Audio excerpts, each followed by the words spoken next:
Bonjour à tous et bienvenue dans ces nouvelles histoires d'horreur. Aujourd'hui on va parler de 3 histoires bien différentes les unes des autres avec des mécaniques vraiment différentes. N'hésitez pas à me dire laquelle vous plaît le plus et laquelle vous fait le plus flipper. On est parti, on y va ensemble, retenez votre souffle, mettez vos écouteurs, posez-vous et écoutez tout ça. C'est parti, let's go.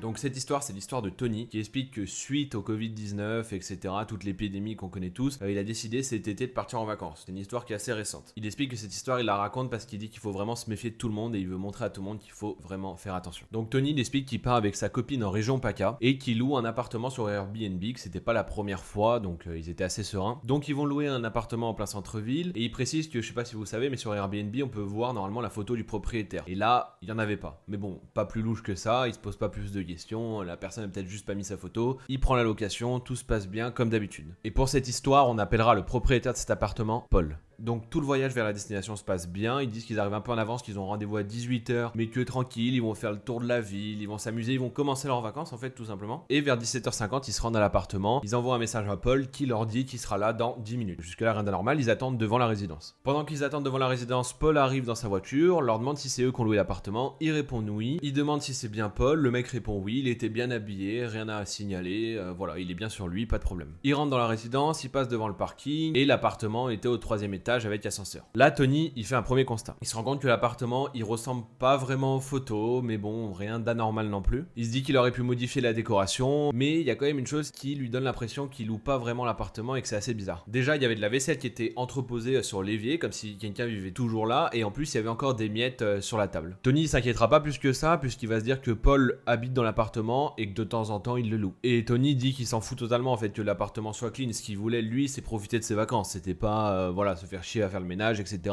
ou être méticuleux et tout ça. Il y a une chose qui a un peu interpellé Tony pendant un moment, c'est que Paul donnait des conseils assez bizarres. Par exemple, Paul il leur disait que le tiroir dans l'armoire de la chambre c'était un bon endroit pour ranger les bijoux et les objets de valeur. Et il dit que le ton de sa voix incitait vraiment à ranger les affaires dans ce tiroir, comme s'il voulait savoir où étaient leurs affaires précieuses. Ensuite, Paul il a posé de plus en plus de questions personnelles que t'es pas censé poser quand t'es juste propriétaire de Airbnb. Il voulait savoir s'il avait de la famille ici, si c'était leur première fois dans cette région, s'ils habitaient loin, s'ils connaissaient bien les alentours. Et là, Tony va avoir le réflexe de dire qu'il a de la famille ici, qu'il connaît du monde, comme s'il sentait quelque chose de pas bon et qu'il fallait qu'il réponde ça pour un peu dissuader le mec. Il dit qu'il explique ça de manière précise et qu'en vrai ça s'est passé en 10 minutes max. Et il dit qu'à première vue, si on n'est pas parano, on trouve rien d'anormal dans cette situation en fait. Il dit que Paul devait être juste une personne assez curieuse. Mais le pire est à venir.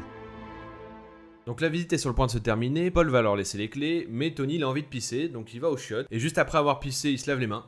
C'est bien. Et il sent son portable vibrer et il voit que c'est Paul. Et il se dit c'est bizarre, pourquoi Paul m'enverra un message alors que je suis juste aux toilettes. Et là il ouvre le message. Sur le message il est écrit excusez-moi du retard, j'étais coincé dans les bouchons, j'arrive d'ici 15-20 minutes. Et Tony il voit que le message il a été envoyé il y a 1 minute. Là il comprend vite que si Paul était dans les bouchons, qui est le Paul qui est avec eux dans l'appartement? Il était en panique totale. Et on peut le comprendre, je sais pas trop comment je réagirais dans cette situation, franchement ça doit faire flipper. Donc là Tony sort des toilettes, il essaie de garder comme il dit une poker face et de faire comme si tout allait bien pour ne pas éveiller les soupçons du faux Paul. Mais le faux Paul il remarque quand même un petit truc, il lui demande si ça va. Tony lui répond calmement que oui ça va très bien, il faut juste qu'ils aillent décharger leurs affaires avec sa copine. Et Tony comptait se barrer direct en faisant semblant d'aller chercher les affaires avec sa copine sans que le faux Paul remarque rien. Sauf que le faux Paul il insiste lourdement pour les aider à monter leurs affaires. Et Tony il explique qu'il a peur que s'il a compris quelque chose et qu'ils vont chercher les affaires et qu'ils remontent avec, qu'ils les agressent, qu'ils les volent, etc. Bref, il se fait plein d'idées et je peux le comprendre parce que là vraiment ton cerveau doit fuser à 200 à l'heure. Tony là il fait un move de génie, il rentre dans son jeu et il demande au faux Paul de rester proche de l'ascenseur au 3e étage pour qu'il puisse lui passer du coup directement les valises, pour qu'il ait juste à rentrer dans l'ascenseur et à donner les valises. Tony à ce moment là il s'empresse de tout raconter à sa copine, elle est en panique et c'est normal. Encore une fois, Tony dit à sa copine que le mieux c'est d'appeler la police et de rejoindre le vrai Paul.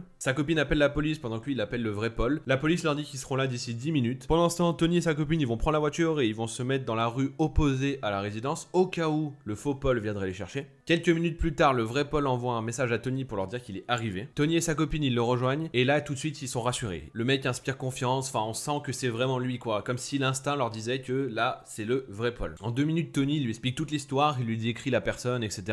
Et le vrai Paul dit qu'il croit connaître le faux Paul. Ça fait beaucoup de Paul dans cette vidéo. Il s'agirait apparemment d'un homme s'appelant Lorenzo qui habiterait dans la même résidence que Paul. Et Lorenzo était locataire apparemment selon Paul. En même temps la police arrive, ils décident de les conduire dans la résidence, ce qui est normal pour essayer de voir ce que veut Lorenzo. Et à ce moment-là, quand il a vu la police, il est devenu totalement fou. Il a commencé à leur crier dessus en disant que c'était de leur faute s'il était en arrivé là, etc. Il dit que son discours, il avait aucun sens et qu'il était devenu complètement taré. La police, à ce moment-là, ils l'ont arrêté et ils n'auront plus de nouvelles de Lorenzo pendant 3 jours. Entre-temps, Tony explique qu'avec sa copine, ils ont pu bien s'installer dans l'appartement de Paul, aucun souci. Et que cette fois-ci, l'appartement correspondait parfaitement aux photos, un peu plus logique. La police a quand même tenu au courant Tony et sa copine, puisqu'ils les ont appelés 3 jours plus tard pour leur dire en fait que Lorenzo avait perdu son boulot dû à la crise sanitaire et qu'il avait été viré de son appartement suite à un défaut de paiement de loyer. Apparemment, la police leur dira aussi que Lorenzo avait une addiction au cannabis qui expliquait un peu ses changements d'humeur. La police pense que Lorenzo voulait voler un maximum de choses à Tony et à sa copine, voire pire. Et Lorenzo a été placé sous surveillance policière le temps qu'un psy vienne faire une analyse comportementale. Pfiou! Ça commence très fort. Hein. Alors moi, je suis moins sensible à ce genre d'anecdotes. Je sais que ma copine, par exemple, est très sensible à ce genre d'anecdotes avec les vraies personnes, etc. Moi, honnêtement, j'ai plus peur des trucs un peu surnaturels ou des gens avec une force un peu trop élevée, etc. Parce que pour moi, physiquement, tu peux rien faire. Mais bon, je pense que j'aurais été dans cette situation, je me serais chié dessus, hein, très clairement. Pendant que t'es au chiottes, ta copine, elle est avec l'autre mec et tu reçois un message avec écrit oui, je suis dans les bouchons, j'arrive. Alors que t'es censé être avec le mec qui t'envoie le message. Fuyez, pauvre fou, hein, clairement.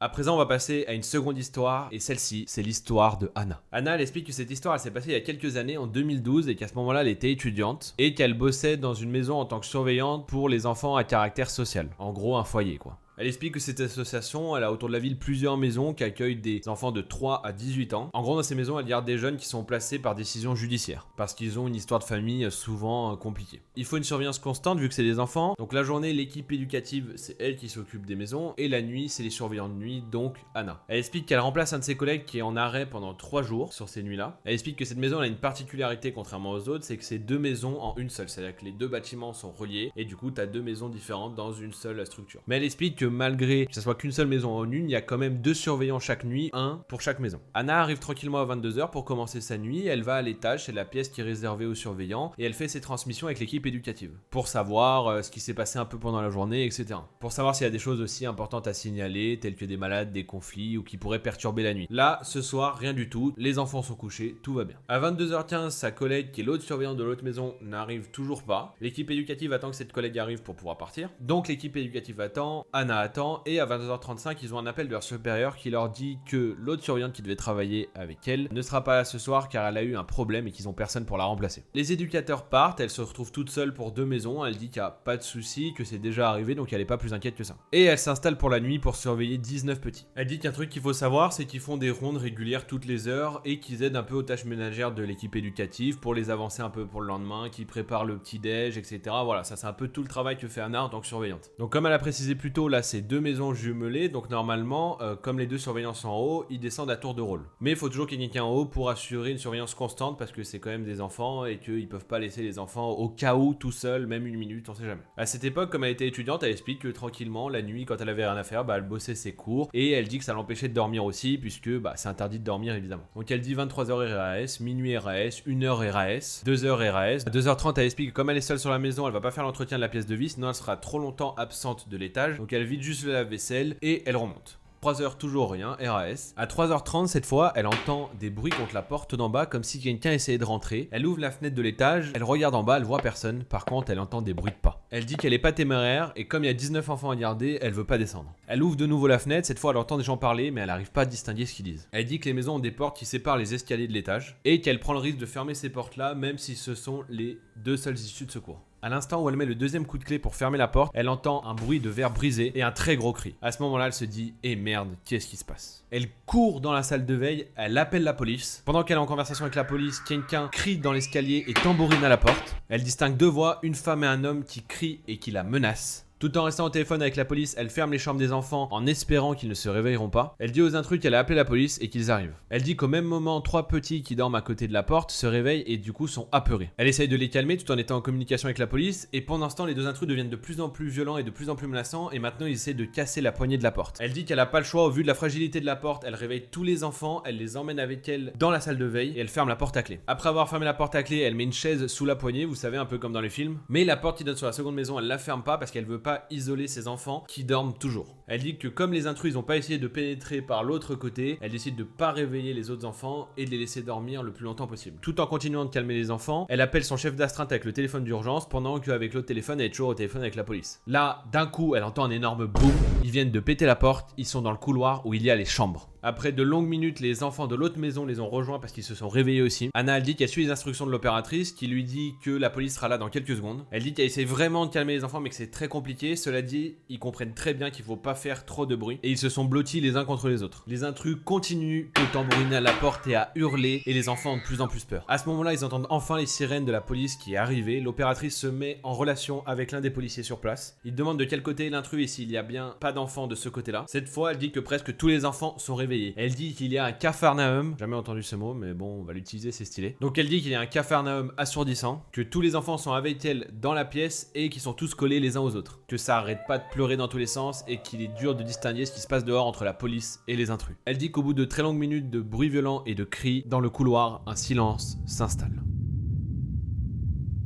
Il y a un toc-toc à la porte, à ce moment-là. La personne s'annonce comme un policier. Elle ouvre la porte et là, tout le monde est soulagé. C'est enfin la police. Les enfants sont soulagés. Anna est soulagée. Elle réalise à ce moment-là qu'il est 4h20. Elle a l'impression que ça a duré des heures et des heures, alors qu'en réalité, ça a duré moins d'une heure. Elle dit que l'heure, c'était pas aux explications à ce moment-là, qu'il valait mieux essayer de rassurer les enfants et de les remettre au lit pour qu'ils essayent encore un peu de dormir. Elle dit qu'à ce moment-là, la priorité, ce sont les enfants. Anna, c'est vraiment une zob, qui peut la tester, en fait. À 6h, la fin de la nuit arrive. Elle a tout rédigé pour expliquer ce qui s'est passé. Elle explique aux éducateurs aussi comment ça s'est déroulé. Elle a rendez-vous à 17h au commissariat pour donner sa version des faits. Elle apprend au commissariat que les intrus en fait étaient les parents d'un enfant qui a été placé dans ce foyer, que le père est alcoolique, qu'il a des antécédents judiciaires très lourds avec des grosses violences, vol, séquestration, etc. et que la mère est alcoolique, schizophrène plus bipolaire. Ça fait une sacrée brochette. Apparemment, ils voulaient récupérer leur enfant qui a été volé par l'État. Ils ont défoncé le portail d'entrée avec une vieille camionnette et le père était apparemment équipé d'une barre en fer. Et ils ont utilisé cette barre pour casser la fenêtre de la cuisine et s'introduire dans la maison. Puis ils ont utilisé l'extincteur pour casser le verrou de la porte dans le couloir. Ils savaient pas en fait qu'il y avait un autre accès et que la maison était jumelée, donc ils se sont concentrés que sur un côté. Et apparemment, ils ont rien cassé dans le mobilier. Bon, ils ont été sympas avec les meubles. Dans leur camionnette, apparemment, il y avait du coca et des gâteaux. Leur plan était apparemment de récupérer leur enfant et de partir vivre en forêt. Et ils étaient sous différentes substances, alcool, drogue, etc. Elle dit qu'heureusement il n'y a eu aucun blessé et que les enfants concernés n'ont pas été au courant que c'était leurs parents. Le soir même, Anna elle reprend son service pour refaire une nuit. Donc là, Anna vient littéralement de vivre un truc traumatisant, elle y retourne le soir même.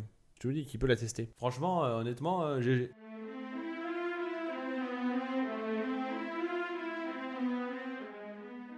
On passe maintenant à la troisième histoire, une histoire qui va vous faire froid dans le dos. Si vous avez des chats, fuyez. Ce que je vais vous raconter, c'est l'histoire de Bob et il dit que ça lui est arrivé quand il avait 17 ans et que ça l'a totalement traumatisé. Il dit que c'était au mois de juillet, qu'à ce moment-là, il vivait encore avec sa mère et son petit frère de 14 ans. Il dit qu'il vivait dans un grand appartement et que le portail à 23h était fermé par sa proprio. Il faut savoir que pendant la journée où s'est passée cette histoire, ils ont fait une fête d'anniversaire avec beaucoup de monde, des voisins, des amis, des connaissances, etc. Bob, il dit qu'ils connaissent presque tout le monde sauf 3 personnes. Sur ces 3 personnes, il y a 2 personnes qui sont gentilles, qui disent qu'ils connaissent pas non plus la troisième personne. La troisième personne, par contre, elle est très distante et elle a des yeux rouges et des grosses cernes. Il dit que cette troisième personne, elle a pas vraiment un regard très sympa. À ce moment-là, il demande leur nom à 3 personnes et pour les garder anonymes, on les appellera Tom, Christine et Pascal. Pascal étant la personne froide et bizarre. Il dit que Pascal est resté dans son coin, qu'il mangeait, mais qu'il était toujours tout seul et écarté des autres. Bob, il nous explique que la dernière fois qu'il a croisé Pascal, c'était vers 22h30, qu'il l'avait bousculé et qu'il était tombé et qu'après il l'avait pas revu de la soirée. Bon, jusque-là, peut-être un accident. Il explique aussi un truc important, c'est que sa mère n'était pas là parce qu'elle travaille de nuit car elle est infirmière. Et que son frère non plus n'était pas là parce qu'il était chez des amis. Bon, ils sont pas là pour son anniversaire, ok, sa mère, je peux comprendre, son frère... Au bout d'un moment, tout le monde s'en va, la fête est terminée. Il vient de remarquer qu'il a un message de son frère qui lui dit qu'il va pas dormir à la maison et qu'il va dormir chez ses amis. Il dit qu'il range ses affaires et ses cadeaux, il cherche ses clés, il les trouve sur la table de la cuisine. Alors que d'habitude, il les met dans l'entrée, là, à l'endroit pour accrocher ses clés. Il ferme la porte et il se pose devant la télé, tranquille. Faut savoir aussi qu'il a un chat et que normalement, ce chat, il est assez distant avec Bob et qu'il est vachement plus proche de son frère. Mais là, le chat est avec Bob et d'habitude, le chat dort dans la chambre de son frère. Mais comme là, son frère n'est pas là, il se dit que le chat va avec la personne qui reste, donc Bob. C'est un peu triste quand même comme histoire déjà. Bref, au bout d'un moment, il éteint tout, il va dans sa chambre et là, le chat s'arrête devant lui et commence à miauler en le regardant. Il se retourne un moment pour s'apprêter à rentrer dans sa chambre, mais le chat se met devant lui et continue à miauler comme s'il voulait le prévenir de quelque chose. Évidemment, à ce moment-là, Bob il capte pas, il se dit que c'est une lubie du chat, il pousse le chat, il laisse la porte ouverte quand même pour que le chat puisse rentrer et dormir avec lui s'il en a envie. Et il dit que le chat, pourtant, il reste là à le regarder, à le fixer. Bon, ça l'inquiète pas, il se dit qu'il est un peu perturbé peut-être parce que il y a que Bob à la maison et que voilà. Bob il s'endort et il dit qu'il se réveille vers 3h du matin par les chouilles de son chat sur son bras qui est à l'extérieur du lit. Là, il ouvre un peu les yeux, etc. et il se rend compte que le chat est devant la porte. Il se dit, mais attends, si le chat est là-bas, qu'est-ce qui me lèche les doigts ?